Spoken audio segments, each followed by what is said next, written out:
Ini boleh. Dosen ya, Pak, Bu. Oh.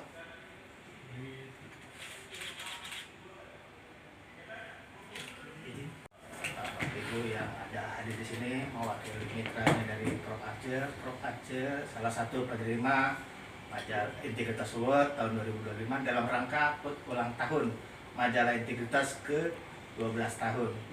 Prof. Aceh menerima sebagai tokoh kategori bidang akademisi sebagai tokoh hukum agraria di bidang hukum dan pertanahan, karena memang spesialis beliau sebagai ahlinya di bidang itu.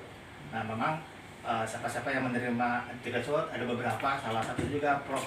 Dr. Pubaya sebagai Menkyu yang sekarang sebagai tokoh birokrasi, Kapus Pen TNI Kristome Sianturi yang saat ini menjadi Pangdam di Lampung. Terus ada juga Wakil Ketua KPK Pak Johan Astana mewakili lembaga penegakan hukum, dan Bapak Lalu Adrian sebagai Wakil Komisi 10 DPR RI sebagai politisi. Jadi penerimaan pemberian Integritas Award itu semata-mata sebagai mitra kita selama ini yang menjadi mendukung Majalah Integritas. Karena Majalah Integritas adalah majalah profil para pimpinan yang selama ini, dan kita meliput dari lebih banyak di tokoh-tokoh tingkat nasional.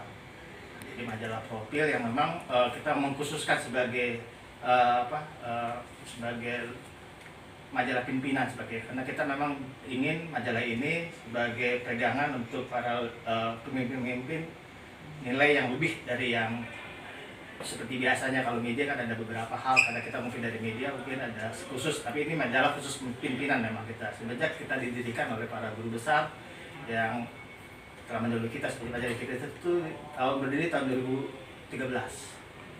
Salah satu pendirinya adalah Prof. Atanduyo, Prof. Kumarga, ada Prof. Daud Silalahi sebagai tokoh agraria juga bidang hukum yang juga mendahului kita lingkungan. Nah, jadi itulah kita menunjuk beliau salah satu penerima. Semoga dari redaksi kami secara pribadi mengucapkan terima kasih atas selama ini, Prof. Semoga dengan pemberian Integritas Award ini menambah kritik ataupun masukan untuk para mahasiswa pun lembaga, ya, karena memang tanpa itu mungkin kita tidak akan mendapatkan apa-apa. Karena lewat media kita bisa memberikan sesuatu yang bisa mengubah ataupun mengkritisi. Sebagai guru besar tentunya Prof akan sadar tentang hak dan tujuannya Prof sebagai guru besar dalam hal membimbing lebih mahasiswa-mahasiswa baik pun di strata 1, 2, dan 3. Sekali lagi dari redaksi Majalah Integritas dengan bangga kami menyerahkan ini. Semoga Prof berkenan untuk menerima Integritas. Mungkin hanya itu sebagai redaksi. Terima kasih Bapak sekalian. Memang ini di luar ya dari rekan. Saya adalah karena hari ini adalah saya didampingi oleh mahasiswa bimbingan saya, baik yang ada di strata 2 maupun strata 3. Dan hari ini salah satunya Pak Saiful adalah mahasiswa yang tentunya cum laude, wisuda hari ini adalah bimbingan saya dan sudah mengeluarkan bukunya pula tentang politik pertanahan ya yang juga menjadi rujukan. Nah, karena arahan dari saya secara khusus sebagai dosen pembimbing, dan inilah makanya ini hadiah bukan buat saya, tetapi juga pertama karena saya sebagai dosen dan juga guru besar hukum agraria Universitas Kristen Indonesia, maka saya harus menyebarluaskan ilmu saya ini, berbagi kepada mahasiswa-mahasiswa saya yang tentunya nanti besok lusa juga mereka akan melanjutkan seperti apa yang saya dapati pada hari ini. Terima kasih untuk semuanya. Terima kasih Pak Henry. Sama-sama.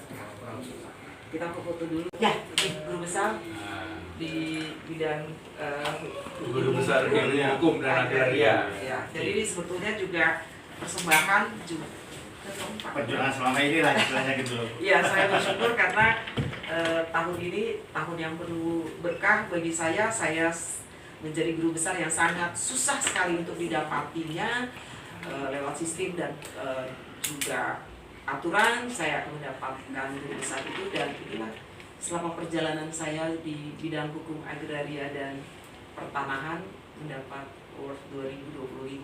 Bukan buat saya saja, tapi juga untuk UKI. Karena UKI ternyata punya guru besar di bidang hukum agraria dan dipersembahkan oleh dari Integritas buat kita semua bersama dengan mahasiswa-mahasiswa saya. Jadi bukan buat saya saja, tetapi Pak Budi Tapi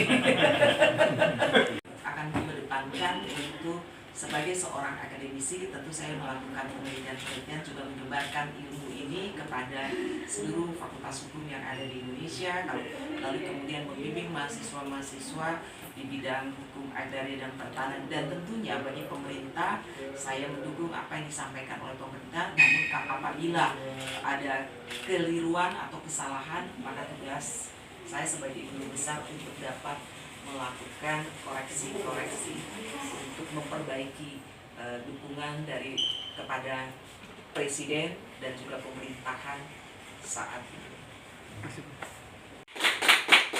Ya, terima kasih. Ini adalah memang ini yang saya inginkan.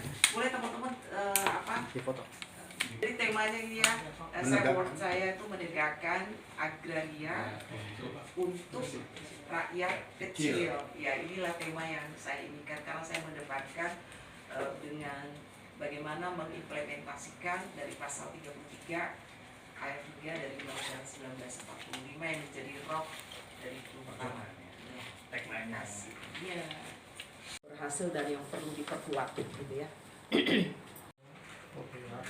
Refleksi dari bidang agraria dan pertanahan dan yang perlu diperbaharui 1 tahun pemerintahan dari Presiden Prabowo, maka akan terlihat bahwa secara signifikan pendaftaran tanah secara digitalisasi dan juga penyelesaian sengketa itu dapat disampaikan, ada kemajuan-kemajuan.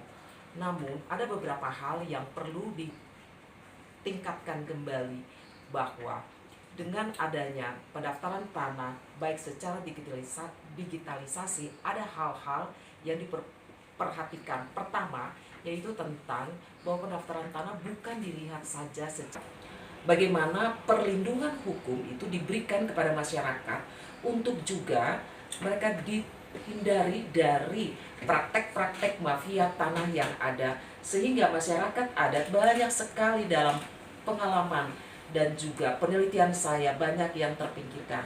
Oleh karena itu harus ada pendekatan-pendekatan yang dapat dilakukan dengan memperhatikan dari aspek lingkungan, aspek sosial, dan juga aspek ekonomi, sehingga apa yang diharapkan dari pasal 33 ayat 3 Undang-Undang 1945 memberikan kesejahteraan bagi masyarakat tentu akan dapatkan oleh masyarakat, dan kemanfaatan dan juga penggunaannya itu benar-benar dikelola dengan baik.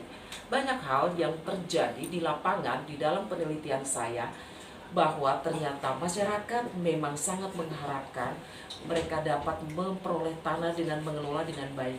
Namun kerap kali terjadi hal-hal yang dapat dikatakan tersingkirnya hak-hak masyarakat itu. Salah satu contoh misalnya di dalam investasi. Investasi itu sangat penting sekali, benar, untuk juga bisa membantu masyarakat adat. Namun masyarakat adat juga jangan sampai terpinggirkan sehingga kehidupan dari sosialnya maupun juga dari sisi lingkungannya terabaikan begitu saja. Oleh karena itu prinsip kehati-hatian dan prinsip penghormatan kepada masyarakat adat harus didepankan.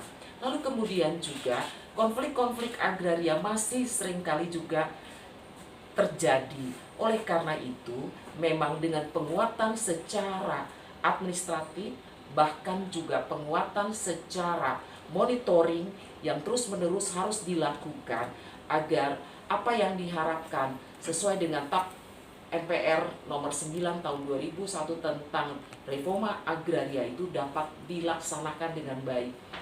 Oleh karena itu, strong political will harus dikedepankan sehingga apa yang menjadi tujuan dari falsafah pasal 33 ayat 3 Undang-Undang 1145 bisa dinikmati oleh masyarakat.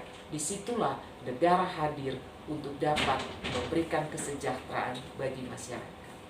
Kami selaku akademisi dan juga peneliti bahwa Presiden Prabowo tetap mengedepankan yang namanya keadilan, kesejahteraan, dan juga kepastian hukum. Dan tidak kalah penting yang penting itu adalah perlindungan hukum bagi masyarakat adat. Karena itu terus-menerus untuk memperbaiki struktur dan juga tata kelola secara administrasi di dalam hal peruntukan penggunaan tanah bagi masyarakat, sehingga apa yang menjadi hal-hal yang disampaikan oleh Pak Prabowo, kami tetap mendukung arah kebijakan dari Pak Prabowo dengan asta ciptanya. Oleh karena itu di lapangan setidaknya memberikan ajas-ajas di dalam hal transparansi, akuntabel, sehingga bagian dari good governance dapat dijalankan dengan baik. Oke.